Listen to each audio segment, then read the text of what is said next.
Good evening, friends. Welcome to Profon IS, and in this geographic series, we will cover the basics of geography based on NCERT books. जो NCERT की किताबें हैं उनको मैं syllabus आधार मान के आपको पूरा फंडामेंटल्स ऑफ ज्योग्राफी कवर करवाऊंगा। इसको मैंने दो पार्टों में डिवाइड किया है। एक तो 6 to 10 हम देखेंगे NCERT बेस्ड, उनमें क्या दिया गया है, वो जो उनमें जो बेसिक्स है वो किस लेवल का है और वो फंडामेंटल्स कवर करवाऊंगा। देन थोड़ा सा एडवांस हम 11 to 12 भी पढ़ेंगे जब हमारा ये कंप्लीट हो जाएगा। ये थोड़ा सा हमारा मेंस ओरिएंटेड रहेगा जिससे आपको आंसर राइटिंग में हेल्प मिले। तो ये सारे लेक्चर में आपको लाइन वाइज एनसीईआरटी नहीं पढ़वाने वाला हूँ। ये बेसिकली एनसीईआरटी के थ्रू मैं आपको ज्योग्राफी कवर करवाने वाला हूँ एनसीईआरटी को बेस्ट मान के, जिससे कि पूरा सिलेबस एक तरफ से कवर हो जाए। तो जो हमारी पहली एनसीईआरटी है वो है 6th क्लास की एनसीईआरटी जिसका नाम है द अर्थ अवर हैबिटेट। अर्थ जो कि हमारा क्या है, घर है। उसमें क्या चैप्टर्स हैं? The earth in the solar system, globe latitudes and longitudes, motions of the earth, maps, major domains of the earth, major land forms, our country and India, climate, vegetation and wild life. तो basically geography और astronomy के कुछ basics, जहां से कि geography start होती है, और उसके बाद थोड़ा सा इंडिया का पार्ट। हर एक चैप्टर को एक एक लेक्चर में लेते हुए, अगर या फिर कोई चैप्टर छोटे हैं तो उनको दोनों को एक में क्लब करते हुए मैं इसे जल्दी से जल्दी करवा दूंगा। तो अब हम आ जाते हैं अपने फर्स्ट चैप्टर पे। फर्स्ट चैप्टर है the earth in the solar system. आप सबको पता होगा कि भाई हमें हीट और लाइट जो मिल रही है डेली, हम अर्थ की सरफेस पे कहीं खड़े हैं, जो कि एक राउंड बॉडी है अर्थ, इतना तो पता ही होगा। तो अगर हम कहीं खड़े हैं तो जो हमें हीट एंड लाइट मिल रही है वो कहाँ से मिल रही है? एक बॉडी है जिसे हम कॉमन लैंग्वेज में क्या बोल देते हैं, सन या सूरज हिंदी में बोल देते हैं, ठीक है। तो हमको यहाँ से मिल रही है। तो अब जानते हैं कि सन और ये अर्थ क्या है और इनका रिलेशन क्या है। तो बेसिकली ये दोनों राउंड बॉडीज हैं। ये तो रहा सन, ये रही अर्थ जो ग्रीन दिख रहा है। और ये सन जो है वो बहुत बड़ी राउंड बॉडी है और वो कुछ लाइट एंड हीट भी एमिट कर रहा है, जिससे हमें धूप में खड़े होने पे दोनों उजाला भी होता है और गर्मी भी लगती है। वो एमिट कर रहा है जो कि हमारी अर्थ तक पहुंचती है, हमारे पास पहुंचती है, और उससे हम उसे सन को देख भी पाते हैं और उसकी प्रेजेंस को feel in the sense of heat, हम वार्म महसूस करते हैं, उसे महसूस भी कर पाते हैं। तो ये सोलर सिस्टम क्या है, ये सारी बातें हम इस चैप्टर में जानते हैं। एक और चीज बता दूं मैं कि जो ज्योग्राफी है, जियो एंड ग्राफी, ये क्या है? बेसिकली ये है एक साइंस, ऐसी साइंस जिसमें हम अर्थ को, जियो मतलब अर्थ हो गई, और ग्राफी मतलब डिस्क्राइब, या आप कुछ भी बोल लो, स्टडी बोलो, वैसे तो डिस्क्रिप्शन मतलब रहता है, पर ज्योग्राफी जब हम एज ए टर्म यूज करते हैं तो अर्थ का हम डिस्क्रिप्शन भी करते हैं और स्टडी भी करते हैं। स्टडी इस वजह से क्योंकि ये स्टडी किस चीज की है, जहां हम रह रहे हैं, जिस प्लेनेट पे हम रह रहे हैं उस चीज की स्टडी है। तो ये स्टडी तब से चली आ रही है जब से ह्यूमंस में ये सेंस आया है कि भाई हमारा एक होम है, हमारा एक घर है, उसका कुछ एनवायरनमेंट है और उसके कुछ फीचर्स हैं। तो जब से ये सेंस आया है, at least tens of thousands of years से, जब से ये सेंस आया है, अर्थ इसको ह्यूमंस इसे स्टडी करते आ रहे हैं। तो it is one of the most basic and ancient sciences on the planet. अभी जो प्लेनेट है उसमें सबसे एंशिएंट साइंसेस में से ये एक है। इसके अलावा जो आप घर बैठे हैं, आप अपने एनवायरनमेंट को ऑब्जर्व कर रहे हैं, आप नदी के किनारे रहते हैं, नदी कहाँ से निकलती है, पानी क्यों आ रहा है, बारिश क्यों होती है, और ये नदी कहाँ जा रही है, ये सारी किस्में आ जाती हैं जियो, अर्थ की स्टडी में आ जाती हैं। अपने घर से लेके पूरे प्लेनेट की स्टडी को हम जियोग्राफी बोलते हैं। थोड़ा सा इसमें हम क्योंकि अर्थ के बारे में पढ़ते हैं तो उसकी स्पेस में जो पोजीशन है वो भी हम ज्योग्राफी की स्टडी में ले लेते हैं। यहाँ देखिए, ये नासा की वेबसाइट का लाइव है कि कैसे कई सारे प्लेनेट्स सन के अराउंड मूव कर रहे हैं। तो जैसे मैंने बोला कि एक सन है, बहुत बड़ा स्टार, पेरेंट स्टार है, बहुत बड़ी बॉडी है जो कि लाइट एंड हीट एमिट कर रही है। उसके अराउंड कुछ बॉडी चक्कर काटती हुई जा रही है, ऑर्बिट दिखा रखी है यहाँ। उनमें से ये एक अर्थ है, उसके अलावा और भी प्लेनेट है, अभी देखते हैं हम। जैसे मैंने अभी आपको अर्थ और सन का रिलेशन बता दिया है स्काई में। इसके अलावा एक और चीज जो एंशियंट टाइम से लोग करते आ रहे हैं वो है कि जब आप रात को आप खटिया बिछा के बाहर लेटिए, है ना, तो आपको जो आसमान है जिसे बोलते हैं स्काई में क्या दिखेंगे, कुछ ऑब्जेक्ट्स टिमटिमाते हुए तारे या फिर ऑब्जेक्ट्स दिखेंगे जिन्हें हम क्या बोल देते हैं, तारे। इन जनरल हम उन्हें तारे या स्टार्स बोल देते हैं। उनसे कई सारी दंत कहानियां, माइथोलॉजीज भी अटैच होती हैं कि ये तारा मेरी नानी है, ये मेरा नाना है, ये तारे हमेशा साथ रहते हैं और ये कभी भी साथ नहीं रहते हैं, ये चलते हैं, ये मूव करते हैं और कुछ फिक्स रहते हैं। तो हमेशा से ये जो स्टार्स को देखने की परंपरा है और उन पर वंडर करने की है क्या चीजें, ये भी एंशिएंट टाइम से चली आ रही है। तो नाइट स्काई में हमें दो चीजें दिखती हैं, एक तो ये तारे छोटे छोटे और एक बड़ा ऑब्जेक्ट जिसे हम क्या बोलते हैं, मून। यहाँ देख लीजिए, ये मून अपनी ऑर्बिट में इसके अर्थ के चक्कर काट रहा है। तो जैसे अर्थ चक्कर काट रही थी सन के, वैसे ही एक और नाइट स्काई में हमें ऑब्जेक्ट दिखता है, उसका नाम क्या है, मून। और वो किसके चक्कर काट रहा है, अर्थ के। ठीक है, ये रही अर्थ और ये देखिए मून जो था, अभी बड़ा ऑब्जेक्ट दिख रहा था इसमें, वो किसके चक्कर काट रहा है, अर्थ के ऐसे चक्कर काट रहा है। ये अर्थ राइट और उसके चक्कर मून काट रहा है।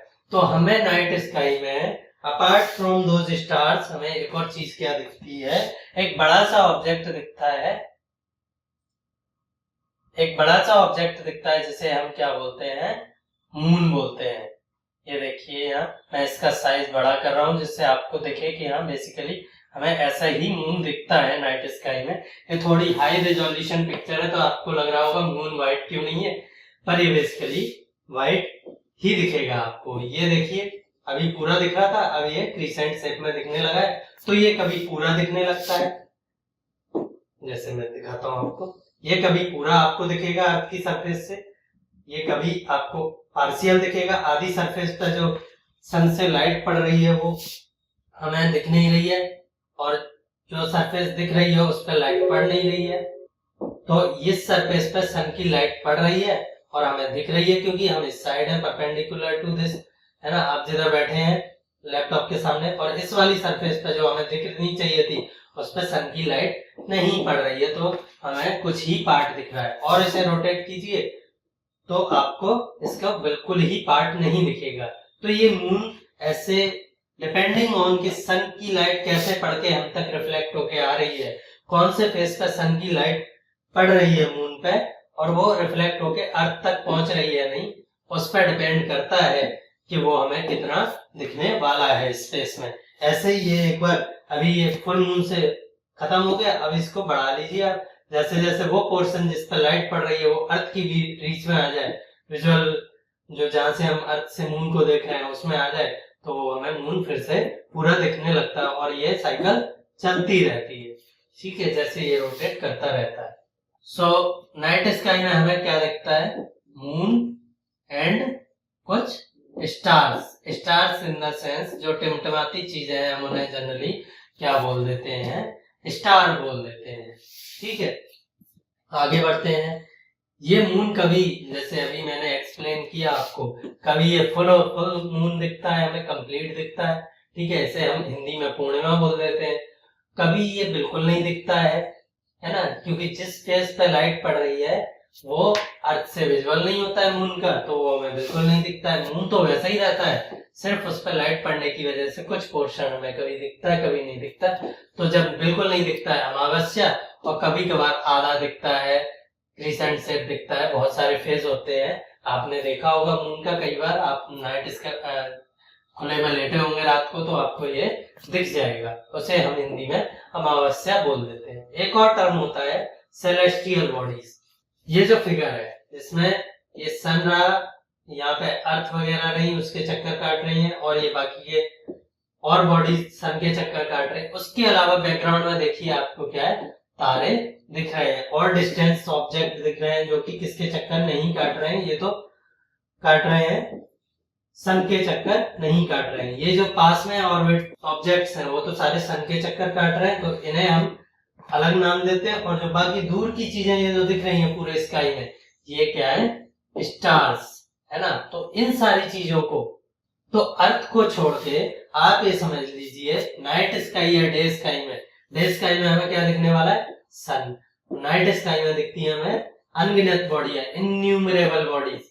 एक बिना आप अगर चश्मा वगैरह या ऐसी कोई चीज नहीं पहने हो जिससे कि बहुत ज्यादा आपकी क्लैरिटी हो जाए स्काई में, जैसे कि टेलीस्कोप वगैरह नहीं लगाए हो, तो एक आप आसमान में क्लियर स्काई में हमें करीब 3000 स्टार्स या जो टिमटमाती चीजें हैं वो दिखती हैं on an average. Human eyes have limit, और वो करीब एक बार में 3000 बॉडीज को आसमान में विदाउट किसी एडिशन, विदाउट किसी हेल्प के देख सकता है। तो आसमान में जितनी भी बॉडीज हैं, अर्थ को जिस पे आप रह रहे हैं उसे छोड़ दीजिए, क्योंकि वो तो आपको आसमान से दिखने वाली नहीं है। आपको जो भी दिखता है सन, मून और बाकी के जो सन को चक्कर काटने वाली बॉडीज थी मैंने बताया, और डिस्टेंस ऑब्जेक्ट जो दिख रहे थे जिन्हें हम तारे बोल, इन सारी चीजों को हम सिंपल लैंग्वेज में क्या बोल देते हैं, सेलेस्टियल बॉडीज। क्या बोल देते हैं, सेलेस्टियल बॉडीज, है ना। ये जो लिखा हुआ है यहाँ, इन सेलेस्टियल बॉडीज में से, जैसे मैंने अभी आपको सोलर सिस्टम का वो स्पेस में डायग्राम दिखा रहा था, लाइव दिखा रहा था, उनमें से एक चीज था कि जो सन था वो तो क्या है, चमक रहा था, हॉट था और चमक रहा था, येलो नजर आ रहा था। बाकी के सब तो ऐसे ही सन की जो ऊर्जा है, सन की जो एनर्जी है, सन की जो लाइट है, उसकी वजह से रिफ्लेक्ट होके चमक रहे थे, जैसे कि अर्थ है और बाकी के जो प्लेनेट चक्कर काट रहे हैं ऐसे। ठीक है, तो यहाँ देखिए फिर से, ये जो प्लेनेट चक्कर काट रहे हैं ये सब के सब किस वजह से चमक रहे हैं, जितना भी थोड़ा बहुत चमक रहे हैं, या फिर मून भी जो चमक रहा था, किस भी जो सन है जो बीच में येलो बन रखा है, इसकी लाइट की वजह से ये सब लोग चमक रहे हैं।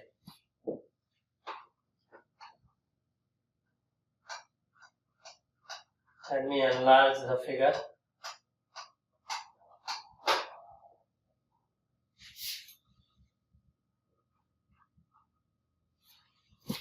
तो ये जो बॉडी चमक रही है, ऐसी बॉडी जो कि स्पेस में अपनी हीट एंड लाइट की वजह से चमक रही है, ना कि किसी रिफ्लेक्टेड हीट एंड लाइट की वजह से। जैसे कि मरकरी चमक सकता है आपको, मार्स दिख सकता है आपको, सन से रेज आई वो टकरा के आपके पास अर्थ पे वापस पहुंच गई तो आपको ये दिखने लगा। सिमिलरली आपके मरकरी की रेज आई और वो टकरा के सन की रेज मरकरी पे गई, वो टकरा के अर्थ पे पहुंच गई तो वो चमकने लगा। तो ऐसी बॉडी जिनकी अपनी खुद की हीट एंड लाइट है, हीट एंड लाइट है, वो खुद से ही चमक रहे हैं, उसकी प्रोसेस क्या है वो थोड़ा फिजिक्स का है, यहाँ आपके लिए बहुत ज्यादा जरूरी नहीं है, फिर भी बता देता हूँ किस वजह से चमकते हैं। एक फ्यूजन की प्रोसेस होती है, इतना नाम काफी है आपके लिए, आगे देख लेंगे डिटेल में क्या है ये फ्यूजन, उसकी वजह से चमकते हैं। बाकी के जो छोटे ऑब्जेक्ट्स हैं जैसे कि सन हो गया, मरकरी, और जो इसके अराउंड द सन जा रहे हैं, ये क्या है, ऐसे ऑब्जेक्ट्स हैं जो कि किसी स्टार, यानी जो बॉडी चमक रही है उन्हें बोल देंगे हम स्टार, ठीक है, और जो स्टार के चक्कर काट रहे हैं उन्हें हम बोल देंगे प्लेनेट्स, है ना, उन्हें क्या बोल देंगे, प्लेनेट्स।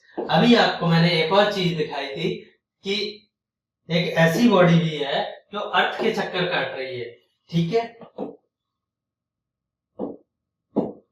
एक ऐसी बॉडी भी है जो अर्थ के चक्कर काट रही है, उन्हें क्या बोलेंगे हम फिर, अर्थ तो एक प्लेनेट है और प्लेनेट के चक्कर काटने वालों को हम क्या बोलेंगे, जैसे ये रहा मून, है ना, अभी मैंने बताया आपको छोटा करके कि मून किसके चक्कर काट रहा है, अर्थ के। तो ऐसी बॉडीज को हम क्या बोलते हैं जो कि प्लेनेट्स के चक्कर काटती हैं, उन्हें हम बोलते हैं सैटेलाइट्स या फिर नेचुरल सैटेलाइट्स। ठीक है, दो तरह के सैटेलाइट होते हैं, आगे पढ़ेंगे। फिलहाल तो आप इतना समझ लीजिए कि नेचर में जो एग्जिस्ट ऐसी चीजें करती हैं जो कि प्लेनेट्स के चक्कर काटती हैं, उन्हें हम क्या बोल देते हैं, जनरल लैंग्वेज में उन्हें हम मून बोल देते हैं, चंदा मामा, या फिर उन्हें साइंटिफिक लैंग्वेज में हम बोल देते हैं सैटेलाइट। किसी बॉडी का कोई सप्लीमेंट्री पार्ट जो कि उस पर डिपेंडेंट है, तो ये अर्थ पर डिपेंडेंट है, अर्थ के चक्कर काट रहा है, इसे हम क्या बोल देते हैं, सैटेलाइट। एक थ्योरी है कि ये कैसे बना, तो बोलते हैं कि अर्थ जब स्पेस में अपनी जगह पे थी तो एक बॉडी आके इससे टकराई, उससे एक छोटा सा पार्ट अलग हो गया और वो इसके चक्कर काटने लगा। तो ये सैटर्न मून के फॉर्मेशन की थ्योरी बता दी। और बाकी के जो प्लैनेट्स हमें दिखे हैं अर्थ सोलर ऑर्बिट में, उनमें भी कई सारी बॉडीज, तो बाकी के जो प्लैनेट्स हमें दिख रहे हैं सन के अराउंड, जैसे मरकरी हो गया, मार्स हो गया, या फिर जुपिटर वगैरह, अर्थ हो गया, वीनस हो गया, मरकरी को छोड़ के लगभग सबके अपने अपने सैटेलाइट है। सैटेलाइट क्या है, कुछ बॉडी जो इनके चक्कर काट रही। देखिए अर्थ तो ये अर्थ के चारों तरफ देखिए एक बॉडी की ऑर्बिट दिखा रखी है, वो क्या है, मून है।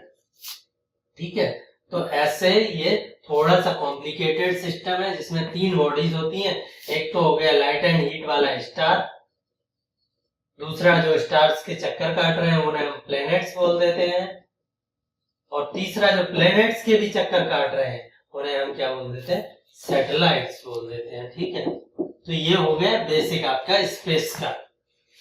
अब आ जाते हैं थोड़ा सा और जानते हैं स्पेस के बारे में, कि अभी तो आपने ये बता दिया कि जो स्टार हमें दिख रहा था, पर जो प्लैनेट्स तो 8-10 ही हैं, उनके अलावा जो बैकग्राउंड में बॉडीज दिख रही थी इस पिक्चर में जो दिख रही हैं, मून जा रहा है देखिए, है ना, इनकी वो ये जो बॉडी बैकग्राउंड में दिख रही है इधर, ये देखिए, वो जो इतनी दूर है सन से कि वो हमें छोटे दिख रहे हैं, ये सब क्या है, तो ये बेसिकली है, आप ये कह सकते हैं, ये बेसिकली है स्टार्स।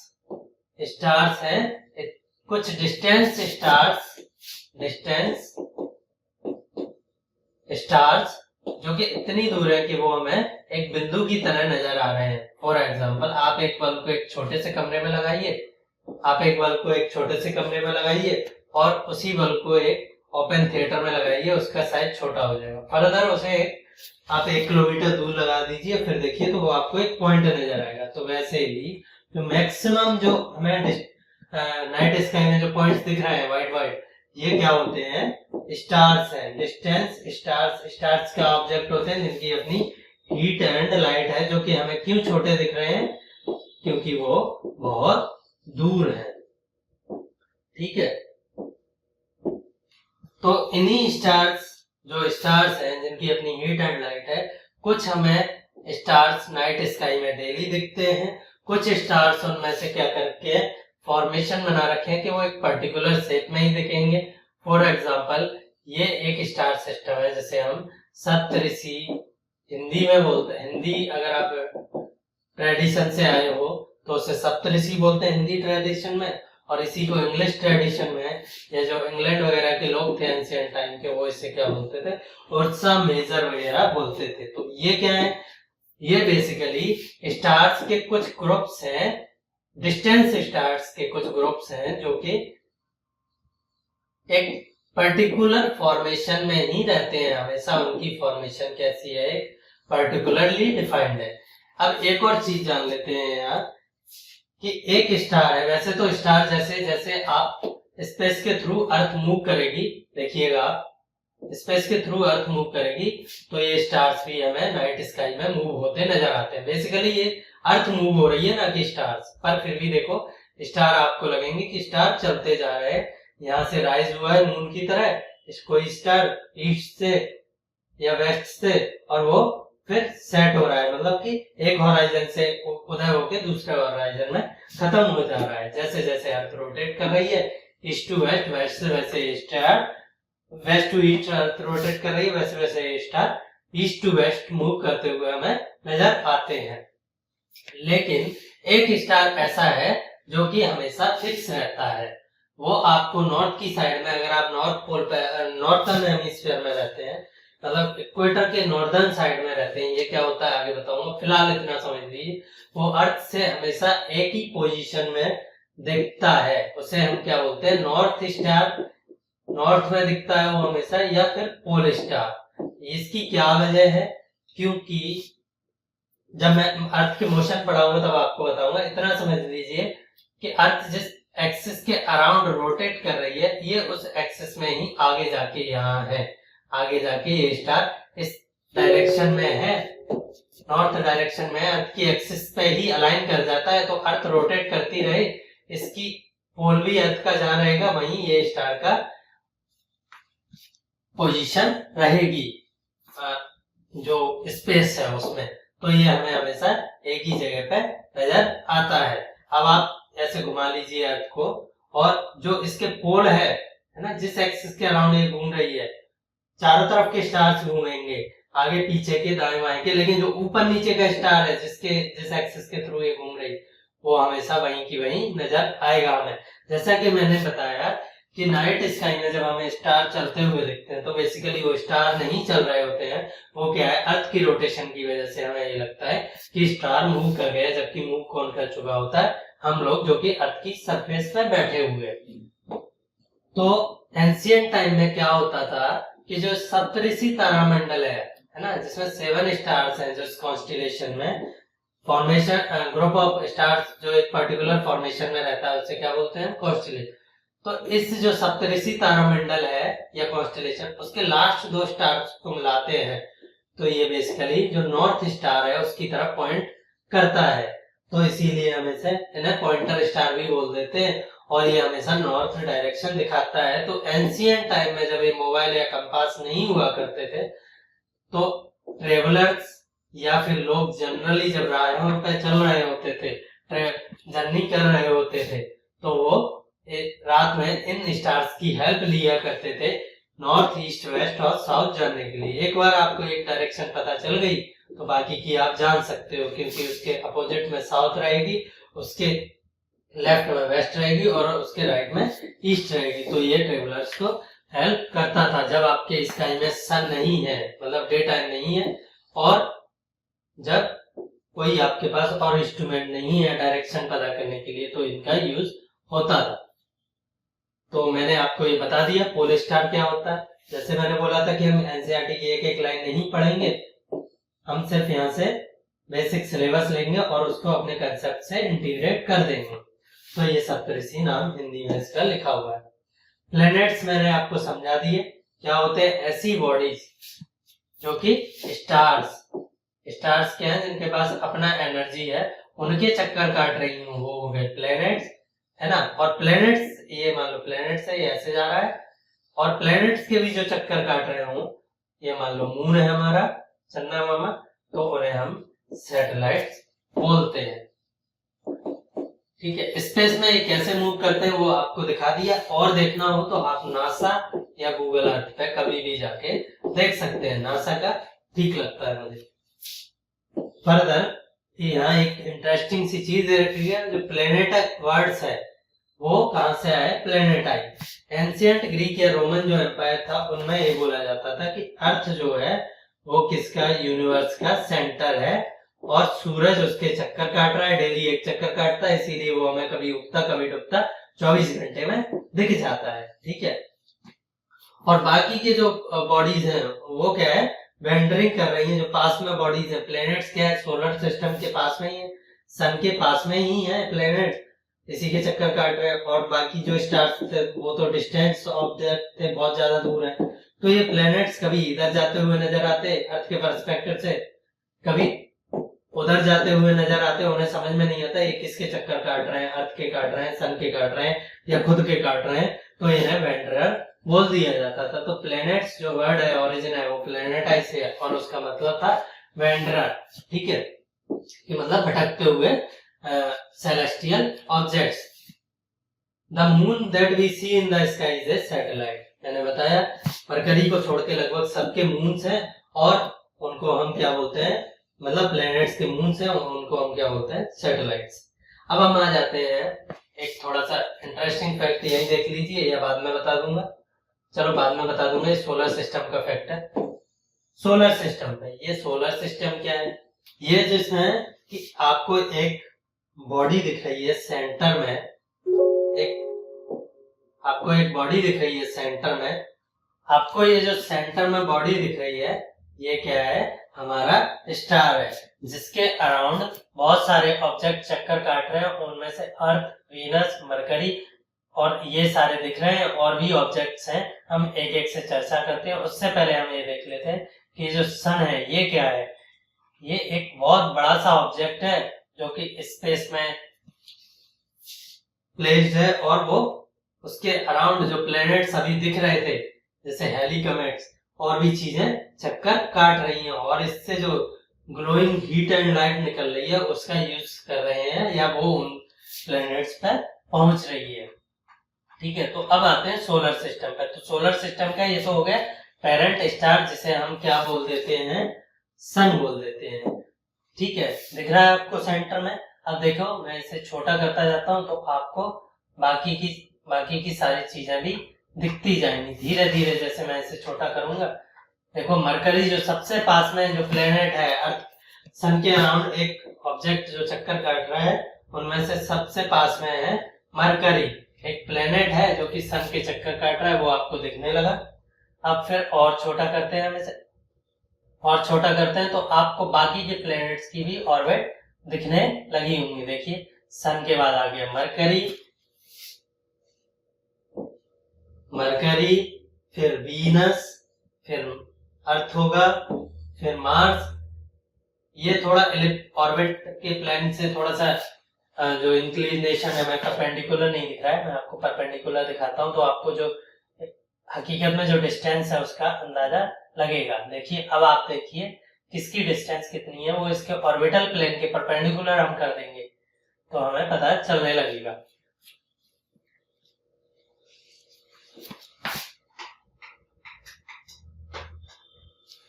तो ये सेंटर में तो रहा सन, फिर ये पहला जो ऑब्जेक्ट है मरकरी है, फिर वीनस है, फिर अर्थ है, फिर मार्स है, और जैसे जैसे इससे दूर जाते जाएंगे और जो प्लैनेट्स और जो ऑब्जेक्ट सन के चक्कर काट रहे हैं वो हमें दिखते जाएंगे। देखिए, ये हो गया जुपिटर आ गया, ये प्लैनेट है, एक प्लैनेट जो एक बहुत बड़ी बॉडी जो कि सन के चक्कर काट रही है। लेकिन वो जो मार्स वगैरह है, वो जो मरकरी, वीनस, अर्थ और मार्स है, ये बहुत पास में है सन के, और फिर बहुत दूर जाके एकदम से डिस्टेंस काफी बढ़ जाती है इंटरप्लेनेटरी।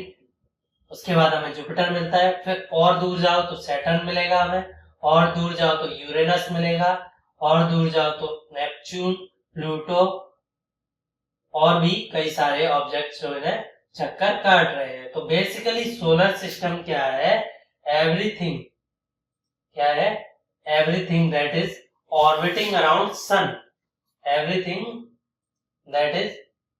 तो बेसिकली सोलर सिस्टम क्या है, अभी जो हमने बॉडीज देखी कि इसमें एक सेंटर में सन है और कुछ इसके चक्कर काटती हुई बॉडीज है, उनकी डिस्टेंस बढ़ती जाए। इस पूरे सिस्टम को, जो कि सन की ग्रेविटी से बाउंडेड है, ग्रेविटी आपको पता होगी, एक ऐसा फोर्स जो हमेशा आपको धरती की तरफ खींचे, या फिर अगर आप सन पर बैठे हो तो सन की तरफ खींचे। तो क्योंकि सन इन सब से साइज में बहुत बड़ा है, जो बॉडीज दिख रही, तो सन हमेशा इन्हें अपनी तरफ खींचता रहता है, ये इसके ऐसे चक्कर काटते रहती है। ठीक है, आप सोच रहे होंगे गिरती क्यों नहीं है, क्योंकि ये सर्कुलर मोशन है, तो ये इस तरफ ग्रेविटी का फोर्स है सेंटर की तरफ, और वेलोसिटी की वजह से एक सेंट्रीफ्यूगल फोर्स लगता है, जो कि जो ग्रेविटी का फोर्स है वो सेंट्रीफ्यूगल फोर्स को इक्वल कर देता है, और ये हमेशा एक स्टेबल ऑर्बिट में बने रहते हैं। तो सोलर सिस्टम आप इतना समझ लीजिए, एक ऐसा सिस्टम जो कि सन पे बेस्ड है, सन के चारों तरफ चक्कर काट रहा है, उसमें कुछ प्लैनेट्स हैं, कुछ सैटेलाइट्स हैं, और कुछ रॉकी फ्रैगमेंट्स हैं जिनका नाम हम आगे पढ़ेंगे, जो कि इसका चक्कर काट रहे हैं। तो सोलर सिस्टम में बेसिकली प्लैनेट्स कितने हैं, थोड़ा सा सोलर सिस्टम का एक कॉम्प्रिहेंसिव डायग्राम यहाँ बताता हूँ। ये तो रहा सन सेंटर में, सबसे पास जो बॉडी ऑर्बिट कर रही है वो एक प्लेनेट बोलते हैं, काफी बड़ा है साइज में, सन से तो ऑब्वियसली कोई कंपैरिजन नहीं। उसके बाद जो बॉडी ऑर्बिट कर रही है वो वीनस है, पहले का नाम मरकरी, दूसरी का वीनस, थर्ड जो बॉडी ऑर्बिट कर रही है वो मार्स है। इनकी डिस्टेंस बढ़ती जा रही है, लिखी हुई है मिलियन किलोमीटर्स में। 1 मिलियन में कितना होता है, 10 लाख। ठीक है, तो 10 लाख, तो इससे जो सन की अर्थ से डिस्टेंस है वो कितनी हो गई, करीब करीब 15 करोड़ किलोमीटर, ठीक है, या 150 मिलियन किलोमीटर। तो जैसे जैसे हम सन से दूर होते जा रहे हैं वैसे वैसे हमें ऑर्बिट जो इसके अराउंड चक्कर काट रहे हैं, वो जो ऑब्जेक्ट इसके अराउंड ऑर्बिट कर रहे हैं, चक्कर काट रहे हैं, वो दिखते जाते हैं। तो एक बार नाम से कर लेते हैं। पहला हो गया मरकरी, सेकंड वीनस, थर्ड अर्थ, फोर्थ मार्स। फिर एक रॉकी फ्रेगमेंट्स का एक पूरा बेल्ट सा है जिसमें कई सारे पत्थर और छोटे से लेके बहुत बड़े तक, एक सेंटीमीटर से लेके 1 किलोमीटर 1.5 किलोमीटर साइज तक के ऐसे चक्कर काट रहे हैं। शायद ये कभी प्लेनेट रहा होगा जो कभी फूट गया है किसी इंपैक्ट की वजह से। फिर देखिए यहाँ तक डिस्टेंस थी 228, जिस भी यूनिट में है, ऐसे तो मिलियन किलोमीटर बता देता हूँ, पर जिसमें फिर एकदम से 228 किलोमीटर में यहाँ से करीब कितने 4 प्लेनेट हो। उसके बाद जो नेक्स्ट प्लेनेट है वो सीधा कितनी डिस्टेंस पे है, 778 किलोमीटर। इसका मतलब कि ये जो बेल्ट है ये काफी चौड़ा है, ठीक है। जो मार्स और जुपिटर के बीच में जो डिस्टेंस है वो काफी ज्यादा है, और उसमें एक और बॉडीज मिलती हैं, हम उन्हें क्या बोल देते हैं, एस्टेरॉइड्स।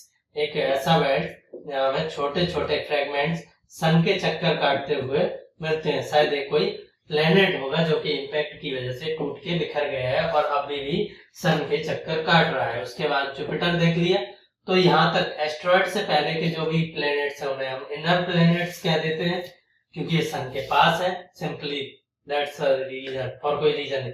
और जो एस्ट्रॉइड बेल्ट के बाद जो प्लेनेट्स हैं, 4 बड़े बड़े प्लेनेट्स, उन्हें हम क्या बोल देते हैं, आउटर प्लेनेट, जिसमें सबसे पहले जुपिटर है, फिर सैटर्न है। ये जो रिंग्स देख रहे हैं वो जो ये भी जैसे सैटेलाइट्स होते हैं, मून्स होते हैं, सैटेलाइट्स होते हैं जो कि प्लैनेट्स की चक्कर काटते हैं, ऐसे ही रॉकी फ्रैगमेंट्स सैटर्न, जुपिटर और यूरेनस के चक्कर काट रही है। हमें बेसिकली अर्थ से सैटर्न के बड़ी इजीली दिख जाते हैं और सबसे पहले यही ऑब्जर्व किए गए थे, तो ये इसमें दिखा रखा है डायग्राम में। बाकी इन तीनों के क्या है, इन्हें क्या बोल देते हैं, रिंग्स ऑफ प्लैनेट्स, है ना। चाहे वो सैटर्न की हो, ये भी शायद कोई इनके सैटेलाइट रहे होंगे जो कि किसी इंपैक्ट की वजह से टूट गए हैं और अभी भी उस प्लेनेट का चक्कर काट रहे हैं। फाइनली जो प्लेनेट है वो है नेपच्यून।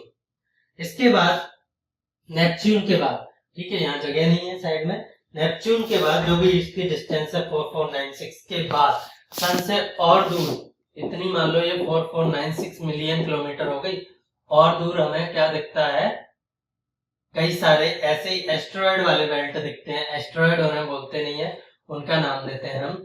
एक तो दिखता है क्यूपर बेल्ट ऑब्जेक्ट्स, जैसे ये इस बेल्ट को हमने एस्ट्रॉइड बोल दिया, ऐसे ही एक और बेल्ट मिलता है जिसमें ऐसी फ्रेगमेंटेड बॉडी सन के अराउंड ऑर्बिट कर रही होती है, उन्हें हम क्यूपर बेल्ट ऑब्जेक्ट बोलते हैं।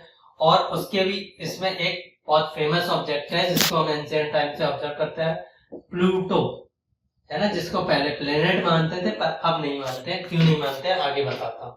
और इसके भी बियॉन्ड, बहुत दूर जाके, क्यूपर बेल्ट अलग है, इसके भी बियॉन्ड एक और बेल्ट है, ऊट क्लाउड बोलते हैं उन्हें। एक यहाँ से वो धरती से कैसे दिखते हैं, क्लाउड टाइप की दिखती है वो बॉडी, और वो भी फ्रेगमेंटेड बॉडीज हैं, उनको हम क्या बोलते हैं, ऊट क्लाउड। और वो शायद सोलर सिस्टम की जो लिमिट है, जहां तक कि सन का जो ग्रेविटी के द्वारा कोई भी बना हुआ है, बाउंडेड है, या फिर सन की हीट एंड लाइट इफेक्टिवली वहां तक पहुंच रही है, उसकी जो बाउंड्री है उस पे हमें ये जो वुड क्लाउड्स हैं वो फॉर्मेशन मिलती है। तो ये हो गया आपका सोलर सिस्टम। तो यहाँ ये सोलर सिस्टम के जितने भी प्लैनेट्स हैं उनका थोड़ा थोड़ा डेटा दे रखा है। 1 orbit around the sun is equal to 88 earth days. एक इंपॉर्टेंट चीज मैं थोड़ा सा बता दूं आपको कि जैसे जैसे आप सन से दूर जाते जाएंगे वैसे वैसे ये जो सन के चक्कर काटने का पीरियड है वो टाइम पीरियड बढ़ता जाएगा। ये लॉ किसने दिया था, 17th या 16th सेंचुरी में एक बहुत फेमस एस्ट्रोनॉमर या मैथमेटिशियन बोल लीजिए आप उन्हें, रहे थे केपलर। उन्होंने ये लॉ दिया था कि जो time period of bodies orbiting the sun is directly proportional to their radius of orbit की जो रेडियस है उसके प्रोपोर्शनल है। डायरेक्टली प्रोपोर्शनल है या नहीं ये मुझे याद नहीं है अभी, पर ये टाइम पीरियड आप जैसे जैसे दूर जाएंगे वो ऑर्बिटल टाइम पीरियड एक चक्कर काटने में सन के कितना टाइम लेती है वो बॉडी, वो बढ़ता जाता है। तो वन ऑर्बिट अराउंड द सन जो सबसे पास है उसके लिए 88 डेज है, सेकंड नंबर पे 255 डेज है, अर्थ का आपको पता है 365 डेज है। ये डेज जो बोल रहा हूं मैं वो हमारा जो टाइम पीरियड अर्थ डेज है जिसमें कि 24 घंटे होते हैं उसकी बात कर रहा हूं, उतना टाइम लेती है। जो फोर्थ है मार्स वो 687 डेज है। फिफ्थ जो जुपिटर है वो 11 ईयर्स लेता है। मैंने बोला था एकदम से बहुत दूर हो जाता है तो इसका टाइम पीरियड भी बहुत बढ़ जाता है। ये करीब 2 साल से लेके कितना हो गया, 12 साल हो गया, 11 ईयर्स 11 मंथ्स। वन ऑर्बिट फिर सैटर्न पे जाएंगे तो 29 ईयर्स में, वहां 1 साल होगी उनके लिए, वो 1 साल एक चक्कर सन का 29 ईयर्स में काट पाएंगे अर्थ के हिसाब से। यूरेनस के लिए 84 ईयर्स में करीब एक चक्कर कटता है और नेपच्यून के लिए 164 में। अब आप इसके बियॉन्ड जाएंगे क्यूपर बेल्ट ऑब्जेक्ट या फिर जो प्लूटो है उसके लिए ये करीब 200-250 से भी 250 ईयर या उससे भी ज्यादा होगा पीरियड। ठीक है, आप नेट पर चेक कर लीजिए। फर्दर एक और चीज होती है, ये तो मैंने एक ही डेटा एक्सप्लेन किया, इसमें एक और one spin on the axis.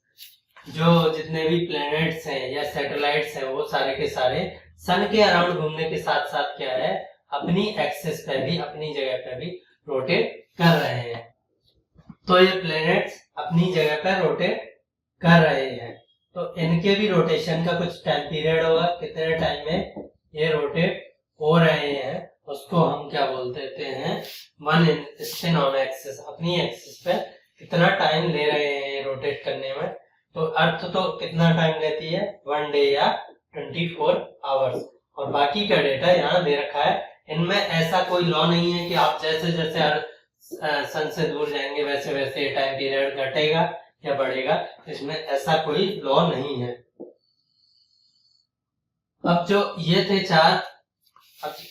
चार, उनको हम क्या बोलते हैं, inner planets very close to sun and they are made up of rocks, जिस पे कि अभी हम खड़े हैं। और जो आउटर प्लैनेट्स थे जुपिटर से लेके बाकी नेपच्यून तक, इन्हें हम क्या बोलते थे, जो बड़े प्लैनेट्स थे उन्हें outer planets, very far from the sun and are huge planets made up of gases and liquid. तो आप अगर जुपिटर पर कूदते हैं, स्पेस शटल से जाते हैं, मान लो आप एक स्पेस प्लेन से, है ना, उड़न तस्तरी से आप जुपिटर में कूदते हैं तो आप बेसिकली उसमें अंदर चले जाएंगे कोर तक, क्योंकि वो किसका बना है, गैसेस और लिक्विड का, और वहां आप बुन जाओगे और खत्म होगा। सो ये सारी बॉडीज जिनकी हमने बात की वो क्या बनाती हैं, solar system. We often call it a solar family with the sun as its head. जो पेरेंट स्टार है सोलर सिस्टम का, या जो हेड है सोलर सिस्टम का, जो मैक्सिमम मास कंसंट्रेशन है 98% of total mass of more than 98% of total mass of solar system is concentrated in the sun। तो मैक्सिमम मास कहाँ है, सन में। और बाकी जो 2% है वो बाकी जो प्लैनेट्स हैं, एस्ट्रॉइड्स हैं, मीटरॉइड्स हैं, ऊट क्लाउड है या कुपर बेल्ट ऑब्जेक्ट है, उनमें बाकी का जो 2% मास है वो है। तो पेरेंट या हेड कौन हो गया, सन हो गया, बाकी के इसके डिपेंडेंट बॉडीज है। Sol in Roman mythology is the sun god. जब सूर्य भगवान को हमारे यहाँ सूर्य भगवान बोलते हैं, वहां उन्हें सोलर रोमन माइथोलॉजी में उन्हें सोल बोलते थे, सन को, सोलर भगवान को, और इसीलिए उससे वर्ड निकला सोलर, मतलब कि जो सोलर, सोल से वर्ड निकला जो कि सन गॉड से रिलेटेड हो, तो इसे हम सोलर सिस्टम इंग्लिश में बोल देते हैं, हिंदी में द सन। अब इसको एक एक से देख लेते हैं। तो मैंने अभी आपको दिखाया सन अर्थ से कितनी दूर है, ये अभी बात करते हैं कि, तो जैसे मैंने आपको दिखाया कि सन क्या है, बहुत बड़ी बॉडी है जिसमें मैक्सिमम, सन क्या है, एक बहुत बड़ी बॉडी है जिसमें maximum mass of the solar system lie करता है, मोर देन 98%, है ना। और वो क्या है, हीट एंड एनर्जी चारों डायरेक्शन में, जो भी 6 डायरेक्शन होती हैं, 3 डायरेक्शन होती हैं, उसमें हीट एंड एनर्जी रेडिएट कर रहा है। और ये हीट एंड एनर्जी जब अर्थ पर पहुंचती है तो हमें ये सन दिखता है, और हमें पता है कि इसकी और सन से डिस्टेंस कितनी है, करीब 150 मिलियन किलोमीटर या 15 करोड़ किलोमीटर। ठीक है, ये हम डिस्कस कर चुके हैं। तो सन क्या है, स्टार है हमारी सोलर फैमिली में, बाकी इस पे डिपेंडेंट है, प्लैनेट्स हो चाहे सैटेलाइट्स हो। प्लैनेट्स पे आ जाते हैं। 8 प्लैनेट्स हैं, अभी बात की। Mercury, Venus, Earth, Mars inner planet हो गए, Jupiter, Saturn, Uranus and Neptune outer planet हो गए। इनको याद रखने का तरीका यहाँ एनसीईआरटी में बता रखा है। My very efficient mother just served me nuts, तो इस जस्ट सर्व्ड अस नट्स, तो इससे आप इसे याद रख सकते हैं। बाकी ये वैसे इतना कॉम्प्लिकेटेड है नहीं कि आपको ये सब की जरूरत हो, तो आप सिंपली याद रख सकते हैं। तो ये 8 प्लैनेट्स हो गए। The 8 planets of the solar system move around the sun in a fixed path. तो ये कुछ ऑर्बिट में मूव कर रहे हैं, एक फिक्स्ड पाथ में मूव कर रहे हैं सन के अराउंड। इन फिक्स्ड पाथ को हम क्या बोल देते हैं, जिसमें ये मूव कर रहे हैं उसकी ऑर्बिट, कक्षा, हिंदी में शायद कक्षा बोलते हैं। ऑर्बिट मतलब एक फिक्स्ड पाथ सन के अराउंड जो कि ये प्लैनेट्स मूव कर रहे हैं, उसे हम ऑर्बिट बोलते हैं। और इस ऑर्बिट में जाने के लिए, इस ऑर्बिट में चक्कर काटने के लिए हर एक प्लैनेट कुछ टाइम लेता है, उसे हम उसका ऑर्बिटल पीरियड बोल देते हैं। और वो सबके लिए डिफरेंट है। जैसे कि मरकरी का सबसे कम है क्योंकि वो सबसे पास है, ये मैंने बताया। जितने पास रहेगा उतने ही उसका ऑर्बिटल पीरियड कम रहेगा। और यूरेनस, नेपच्यून का बहुत ज्यादा है क्योंकि वो बहुत दूर है। वीनस, फर्दर एक और फैक्ट दे रखा है, Venus is considered as earth twin because its size and shape are very much similar to that of the earth. जो सेकंड प्लेनेट है सोलर सिस्टम में मरकरी के बाद, वीनस, वो क्या है, ट्विन कंसीडर किया जाता है क्योंकि वो साइज में लगभग अर्थ के बराबर है। पर इसका एटमॉस्फेयर जो है वीनस का वो बड़ा खतरनाक है, इसलिए वहां लाइफ नहीं मिलती है और किसी भी प्लेनेट पर लाइफ नहीं मिलती है अभी तक। Till recently Pluto was considered a planet. इससे पहले सोलर सिस्टम में प्लेनेट्स बोलते थे कि 9 है। ठीक है, प्लेनेट्स की बात करें हम तो वो बोलते थे कि 9 है। लेकिन अभी एस्ट्रोनॉमिकल यूनियन है, इंटरनेशनल एस्ट्रोनॉमिकल यूनियन, उन्होंने रिडिफाइन किया प्लूटो को एज ए ड्वार्फ प्लेनेट। अब ये क्यों कि वैसे तो जो मैक्सिमम प्लैनेट्स हैं वो इलिप्टिकल ऑर्बिट में चक्कर काटते हैं। इलिप्टिकल मतलब कि यहाँ सन है और ये थोड़ा सा इलोंगेटेड ऑर्बिट है, सर्कुलर नहीं है उसमें से।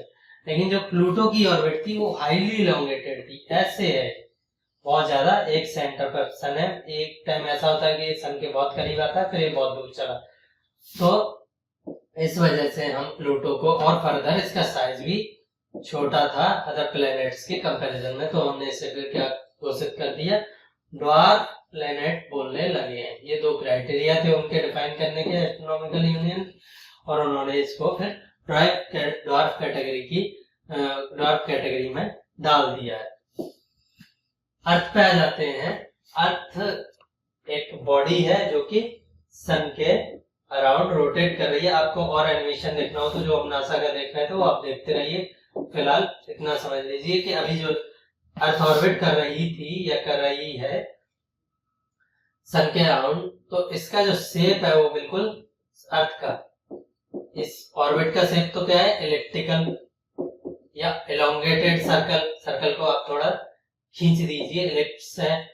और जो अर्थ का शेप है वो पूरा सर्कुलर ना होके, पूरा स्फेरिकल ना होके, थोड़ा सा जो इक्वेटर है, जो पोल्स, जिन ये एक्सिस हो गई, ये पोल्स हो गए, तो ये थोड़ी सी इक्वेटर पे जो डायमीटर है इसकी, मान लो वो डी है, और जो ये वाली डायमीटर वो स्मॉल डी है, तो ये डी थोड़ी सी बड़ी है कैपिटल स्मॉल डी से। इक्वेटर पे जो डायमीटर है वो पोल वाली इस वाली डायमीटर से बड़ी है, तो ये बल्ज्ड है। यहाँ पे क्या है, बल्ज्ड है या उभरी हुई है। इस शेप को हम क्या बोलते हैं, जियोइड। अर्थ उसका मतलब क्या है, अर्थ लाइक शेप। तो ऐसा और कोई शेप नेचर में जनरली एग्जिस्ट नहीं करते हैं जो चीजें हम यूज करते हैं, तो इसका फिर हमने नाम ही दे दिया अर्थ लाइक शेप। एक और चीज देख लेते हैं कि जो वर्ड्स के ओरिजिन है कभी कभार वो एक रूट वर्ड से होते हैं, जैसे कि जियो। जियो मैंने बताया इसका मतलब है अर्थ, है ना, on or the planet on which we are living. तो इससे 2-3 वर्ड या बहुत सारे मिले हैं बनके। पहला तो जियोग्राफी जो सब्जेक्ट हम पढ़ रहे हैं वही है। दूसरा है तो ग्राफी मतलब डिस्क्राइब करना, तो जियोग्राफी स्टडी या डिस्क्रिप्शन होगा। जियोलॉजी हो गया मतलब study of the earth, logy मतलब स्टडी, और इसका एक बेसिकली ये स्टडी है रॉक्स या जो अर्थ की क्रस्ट की स्टडी है ना, जिसपे हम खड़े हुए हैं, सॉलिड सरफेस, ना कि पूरे अर्थ की study. Geometry measurement of the earth surface या फिर किसी भी ऑब्जेक्ट का मेजरमेंट, और जियोइड मतलब रिजेंबलिंग द शेप और फॉर्म ऑफ द अर्थ। ठीक है, उसके बाद जो लोग एंशिएंट टाइम से अभी भी स्टार्स को देखते रहे हैं, नाइट स्काई को ऑब्जर्व करते रहे हैं, स्टडी करते रहे हैं, उन्हें हम एस्ट्रोनॉमर्स बोलते आ रहे हैं।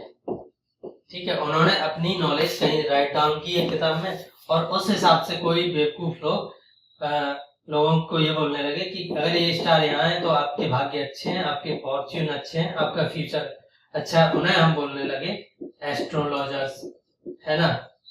और एक और अभी जो नया मॉडर्न में साइंस डेवलप हुई है कि ये स्टार जहाँ है वहाँ क्यों है, स्टार्स कैसे वर्क करते हैं, हीट एंड एनर्जी कैसे आ रही है, इनमें एक्चुअल डिस्टेंस क्या है, क्या अर्थ इसके सेंटर पे है यूनिवर्स के अंदर।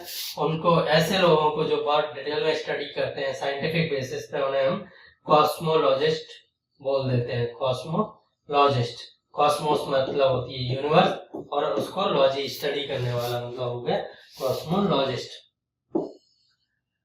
कंडीशंस जो, तो जैसे मैंने बोला कि अर्थ ना तो यूनिवर्स का सेंटर है जैसे पहले माना जाता था, इसे क्या बोलते थे, जियोसेंट्रिक, है ना।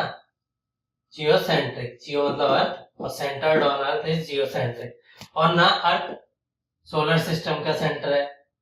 सोलर सिस्टम का सेंटर क्या है, सन, उसे हम हेलो भी बोल देते हैं, तो कभी हेलो सेंट्रिक भी बोल देते हैं। लोग बोलते थे कि चलो अर्थ नहीं है यूनिवर्स का सेंटर तो सन होगा, तो सन भी यूनिवर्स का सेंटर नहीं, तो फिर क्या है।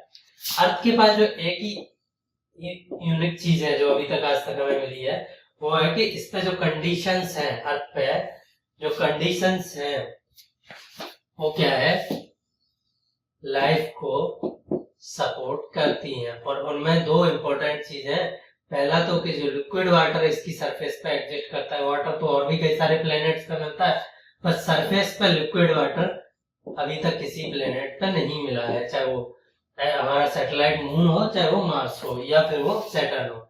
और दूसरा जो इसके एटमॉस्फेयर में ऑक्सीजन और नाइट्रोजन है, वो भी इतनी कंसंट्रेशन में और किसी प्लेनेट पे नहीं मिली, जो कि जो हाइड्रोकार्बन वगैरह के फॉर्मेशन है उनको हेल्प करती है, जिससे कि लिविंग ऑर्गेनिज्म बने हुए हैं। The air has life supporting gases like oxygen and हमारे पास क्या है उसके अलावा H2O, लिक्विड वाटर है इसकी सरफेस पर। From the outer surface the earth appears blue because it's 2/3, करीब 71% जो अर्थ की सरफेस है उस पर क्या है, वाटर है, ओशियंस है। तो इस वजह से हमें ये आउटर स्पेस से, जैसे मून हमें यहाँ दिख रहा है हमारे यहाँ से, वैसे ही मून से जाके अर्थ को देखेंगे, या फिर बाहर इस अर्थ से बाहर जाके स्पेस में जाके अर्थ को देखेंगे तो वो कैसी दिखती है, ब्लू, क्योंकि उस पर जो वाटर है, और वाटर आपको पता है गहरे पानी को आप देखिए वो कैसा दिखता है, ब्लू दिखता है। तो उस वजह से अर्थ भी स्पेस से कैसी दिखती है, ब्लू दिखती है।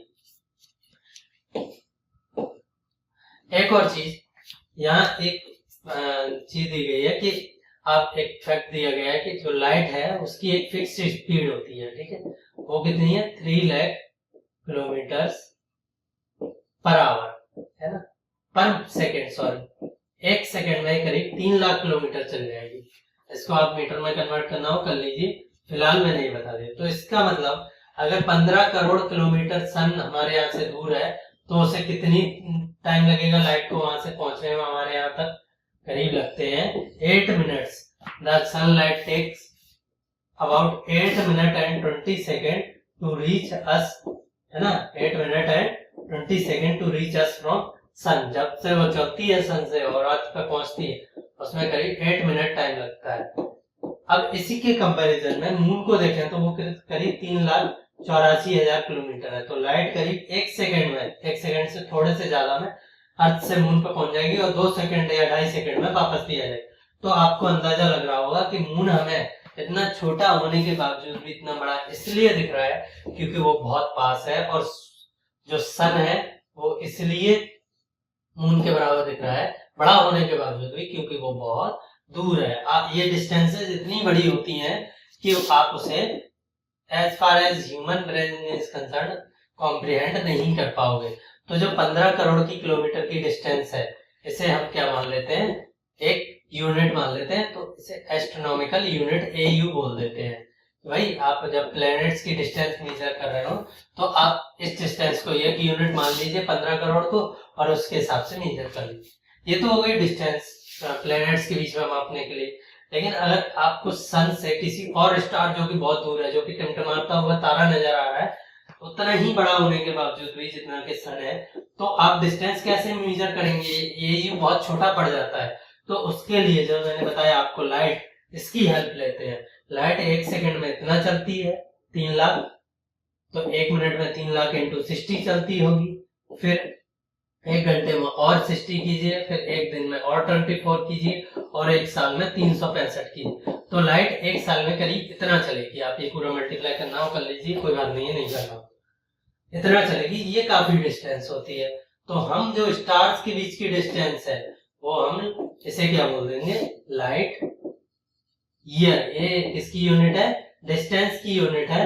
उससे हम जो स्टार्स के बीच में जो डिस्टेंस है उसे मापते हैं। और जो नियरेस्ट स्टार है सन से, वो है प्रोक्सिमा सेंट्री, एक स्टार है जो कितनी लाइट ईयर से दूर है, 4.2 या 4.3, डेटा चेक कर लीजिएगा, बहुत इंपॉर्टेंट नहीं है।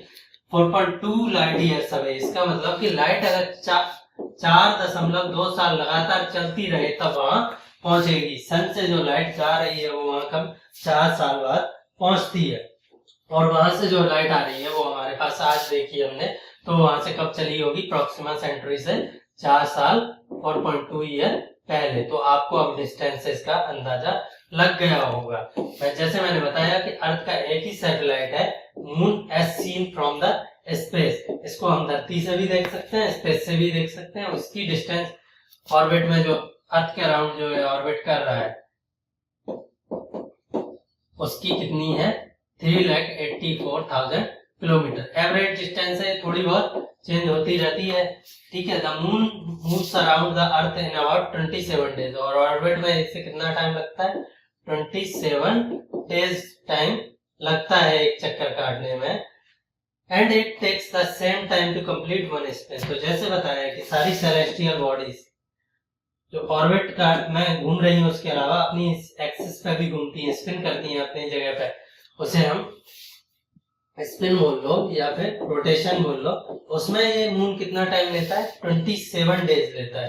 तो इस वजह से हमें क्या होता है कि मान लो मून पहले यहाँ अर्थ है, ये यहाँ मून था और हमें ये फेस दिख रहा था, कुछ 1/4 ऑफ टाइम पीरियड, मतलब 27 का 1/4 कर दीजिए, करीब 7 दिन में मून यहाँ आ गया, तो और उतना रोटेट भी हो गया। तो हमें पहले ये फेस दिख रहा था मून का, अभी भी यही दिखेगा। 7 दिन बाद फिर मून यहाँ आ गया, लेकिन उतना ही रोटेट हो गया। 27 दिन में ये रोटेट भी कर रहा है अपनी स्पिन पे, और 27 दिन में ये रिवॉल्व भी हो रहा है अर्थ के अराउंड। तो फिर हमेशा अर्थ से जो हमें इसका एक ही फेस दिखता है।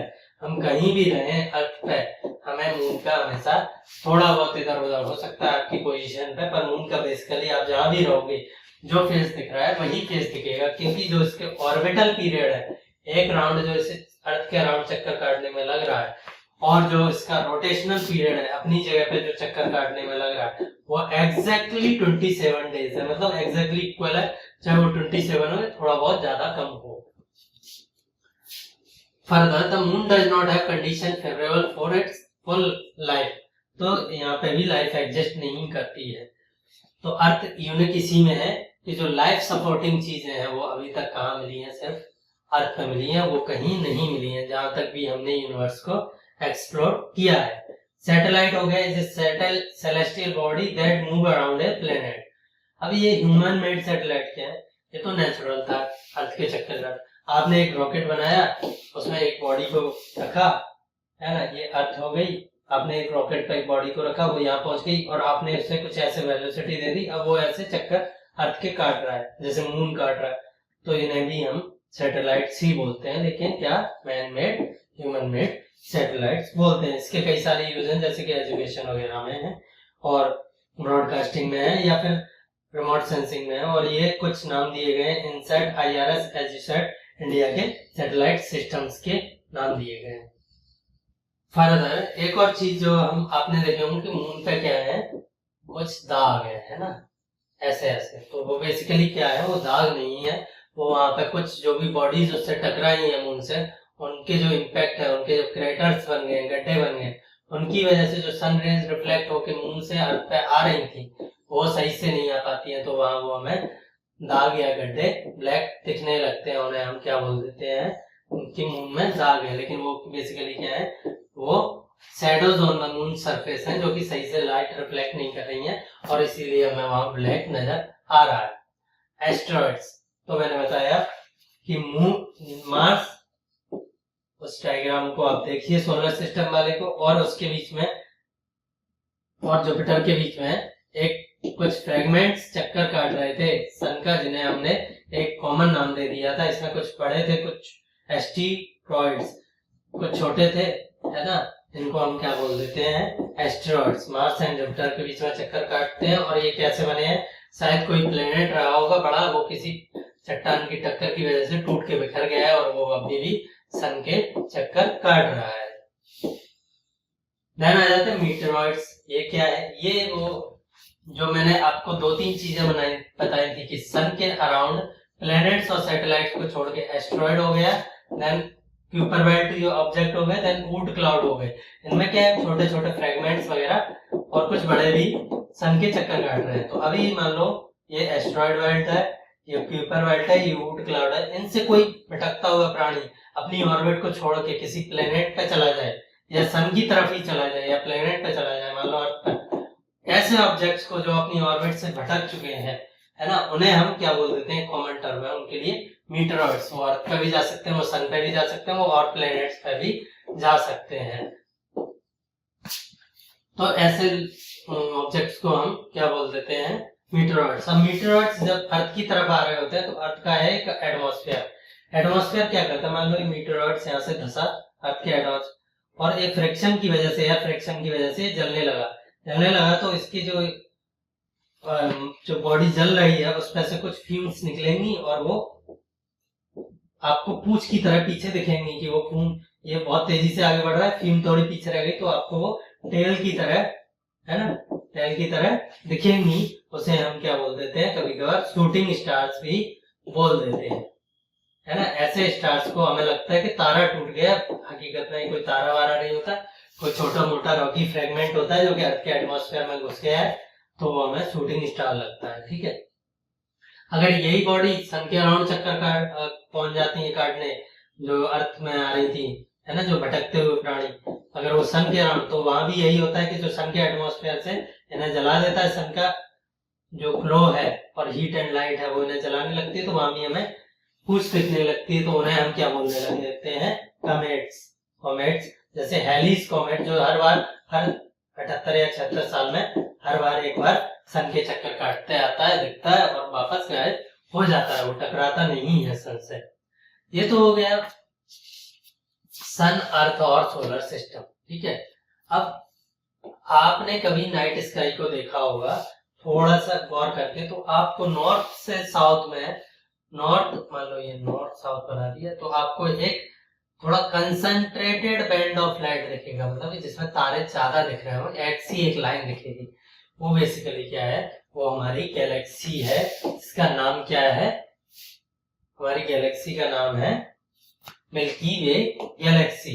देखिए यहाँ पिक्चर देखिए आप, ऐसी है वो। तो आप ये डिस्क है, आप इसको साइड से देखोगे तो ये आपको एक लाइन की तरह नजर आएगी जो कि हमें आसमान में आती है। आप इसे ऊपर से देखोगे तो ये डिस्क नजर आएगी, ठीक है। तो हमें एक लाइन सी नजर आती है क्योंकि हम इसी के प्लेन से देखते हैं। तो ये है बेसिकली, दिख रही है आपको ये लाइन, ठीक है। तो इसको थोड़ा सा और मैं एक्सप्लेन करता हूँ।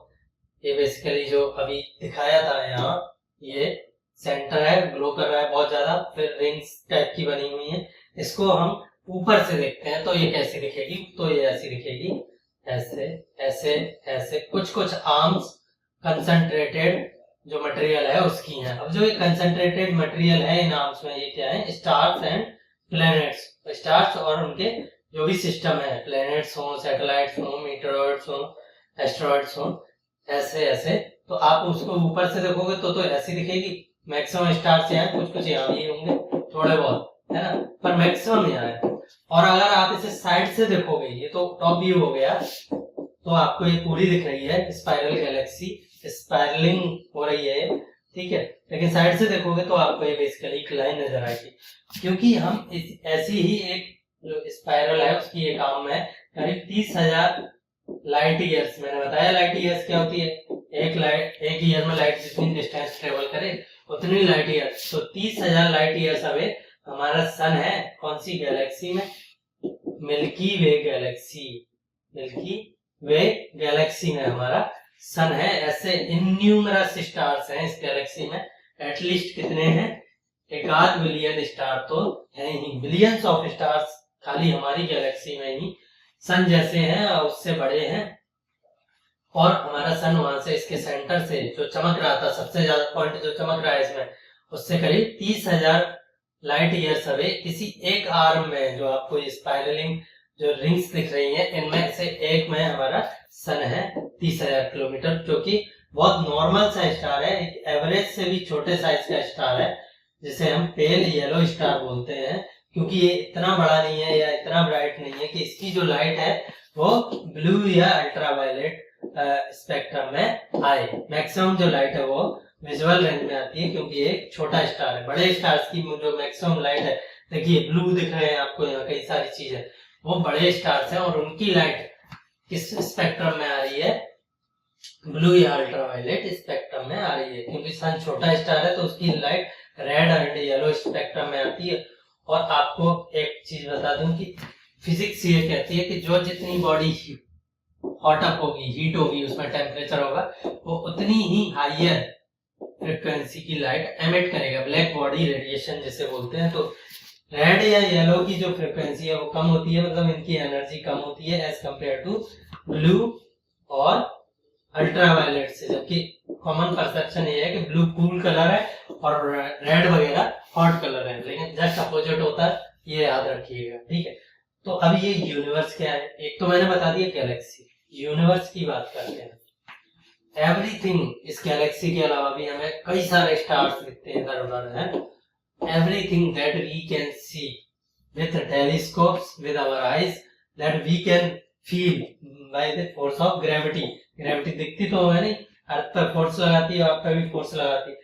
और everything that we can infer from our observation, ये सारी चीजें मिला के जो भी हम डेटा निकाल पाते हैं कि भाई ये यहाँ तक है, उसे हम क्या बोलते हैं? Observable universe. ऐसी यूनिवर्स जिसे हम देख पा रहे हैं या महसूस कर पा रहे हैं। उसके अलावा ये यूनिवर्स साइंटिस्ट बोलते हैं कि वो एटलीस्ट जो हमें दिख रही है उससे कम से कम 500 गुना बड़ी तो है ही। तो यूनिवर्स के कंपैरिजन में अर्थ का साइज मतलब एक एटम से भी छोटा है, ठीक है। सैंड पार्टिकल एटम से कितना बड़ा होता है? करीब 10 टू द पावर 10 टाइम्स बड़ा होता है, या फिर आप कह लीजिए 8 टाइम। अगर यूनिवर्स के कंपैरिजन को हम अर्थ से करें तो यूनिवर्स के कंपैरिजन में अर्थ कितनी छोटी है? जितना आप अर्थ को तो मान लीजिए यूनिवर्स, और एक एटम को मान लीजिए अर्थ, इससे भी छोटी है। तो आप अपने साइज को इसमें कॉम्प्रिहेंड कर सकते हैं, अपने खुद के साइज को। जिस सेल्फ पे हम इतना फोकस्ड है उस पे आप इसको फोकस कर सकते हैं, तो आपको अपने जो सही पोजीशन है यूनिवर्स में, या जो सही वैल्यू है ह्यूमंस की या आपकी सिंगल इंडिविजुअल की या इवन अर्थ की भी, वो नेग्लिजिबल लगेगी। वो क्या लगेगी? नेग्लिजिबल लगेगी। तो इसीलिए बोलते हैं कि क्योंकि हमें यूनिवर्स ने कॉन्शियसनेस दी है। क्या दिया है हमें यूनिवर्स ने? कॉन्शियसनेस दी है। तो हम क्या करें? उसका यूज करके इस प्लेनेट को बर्बाद ना करें, ठीक है, बल्कि क्या करें? जो यूनिवर्स के राज हैं, जो यूनिवर्स की मिस्ट्रीज हैं, उन्हें एक्सप्लोर करें, ठीक है। तो फ्रेंड्स, आप अपने साइज को देख पा रहे होंगे और ये बहुत छोटा है। थोड़ा क्वेश्चन कर लेते हैं। How does a planet differ from A star? Energy. Star की अपनी एनर्जी हीट रहती है, प्लेनेट की नहीं रहती है। सोलर सिस्टम क्या है? तो सोलर सिस्टम है एक स्टार जिसे हम सन बोलते हैं, उसके अराउंड जो भी बॉडीज ऑर्बिट कर रही हैं, उस पूरे सिस्टम को हम क्या बोल देते हैं? Solar system. Name all the planets according to their distance from the sun. तो आप वो ट्रिक याद रख सकते हैं। उसके अलावा सिंपल है, Mercury, Venus, Earth, Mars, Jupiter, Saturn, Uranus, Neptune और dark planet Pluto. Why is Earth called a unique planet? Because of the life on it. ना तो इसे हम हीलियोसेंट्रिक मानते हैं यूनिवर्स को, ना जियोसेंट्रिक मानते हैं। बस अगर यूनिक है, अर्थ पे कुछ है, तो वो है लाइफ। तो इसे बचाना है हमें और इसके प्रयास चल रहे हैं। Why do we see only one side of the moon? Because its orbital period and its rotational period on its axis are same, 27 days। तो जैसे जैसे घूमती जाती है वैसे वैसे इसका एक फेस भी हमारी तरफ घूमता जाता है और हमें हमेशा एक ही फेस दिखता है। What is the universe? Everything that we can see or cannot see. The planet known as the Earth is a twin of Venus, size में बराबर है। Which is the third nearest planet to the sun? Earth. All the planets move around sun in a elongated path। ये circular path नहीं होते हैं, थोड़े से elongated होते हैं। ठीक है। The pole star indicates the direction to the north. Asteroids are found between the orbits of Mars and Jupiter. Group of stars forming various pattern is called a constellation। ठीक है, पढ़ा था। ये huge system of stars is called Galaxy, जिसमें billions of stars हो सकते हैं। और हमारी गैलेक्सी का नाम क्या है? मिल्की वे। और हमारे जो पास सबसे पास जो गैलेक्सी है उसका नाम क्या है? एंड्रोमेडा। ठीक है। मून या फिर जिसे बोलते हैं चंदा मामा, लूनर जैसे बोल रहे हैं। Moon is the closest celestial body to our earth, 3,84,000 kilometre around. Earth is the third nearest planet to the sun.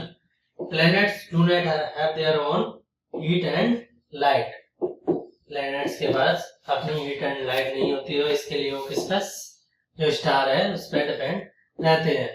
So this is our first lecture. Friends, अगर आपको कोई प्रॉब्लम है लेक्चर में as such टेक्निकल या पढ़ाने की, वो please comment में बताइए मुझे, मैं इम्प्रूव करूंगा।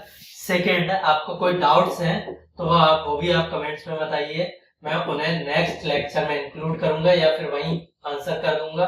ठीक है, अगर वहां आंसरेबल होंगे। और थर्ड, प्लीज जो भी और अदर फीडबैक है जो आप इन दो के अलावा कोई सोच रहे हैं और भी कुछ हो सकता है तो वो भी मुझे बताइए। Thank you.